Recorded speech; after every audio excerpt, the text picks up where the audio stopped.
Somewhere in your home is a piece of furniture you built yourself.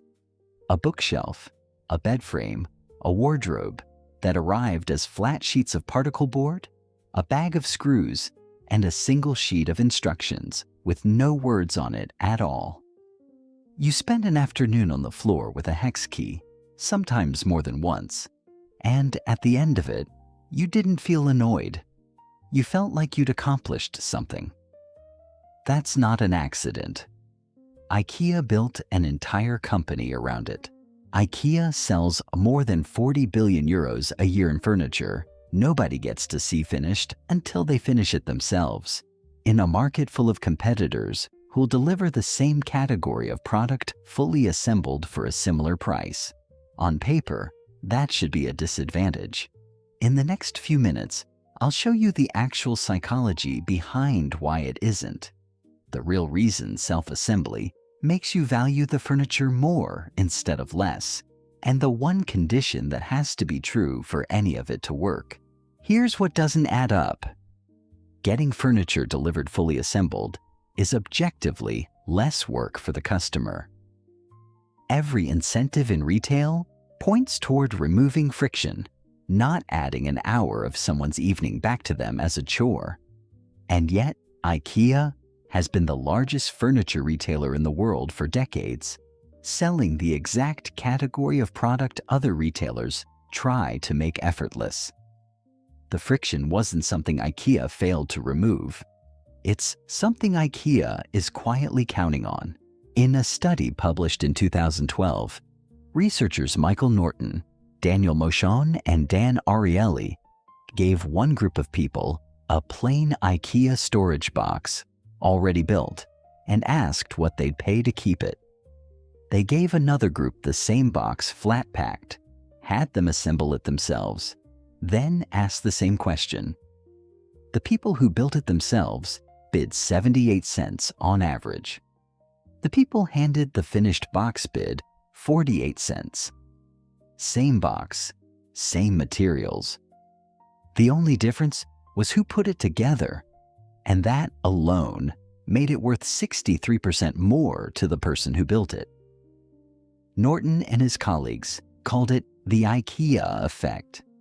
People don't just prefer things they've made themselves, they value their own amateur work at close to what they'd expect to pay for something professionally made.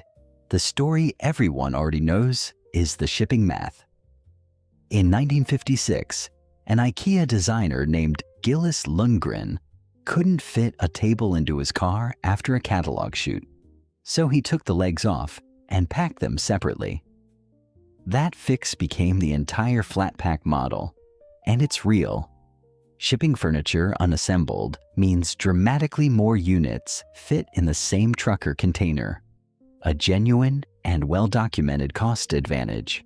But the shipping savings are the part IKEA is happy to talk about publicly. They don't explain why customers keep coming back to buy furniture that hands them homework. The real return on flat pack isn't in the truck. It's in the box, on your living room floor after 40 minutes with a hex key. That labor becomes a kind of investment. And once you've invested effort into something, you don't just own it. You feel responsible for how it turned out. A stickier relationship to a product than simply owning it ever is. This part isn't an accident either. IKEA keeps an internal team at its headquarters in Älmhult, Sweden, whose entire job is designing those wordless instruction manuals. Roughly a dozen people produce hundreds of new manuals a year, and everyone goes through the same test before it ships.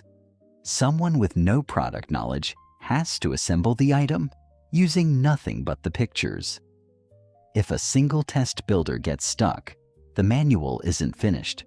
Clarity matters, but the real target is completion. Making sure the average customer, bag of unfamiliar parts and small hex key in hand, actually finishes what they started.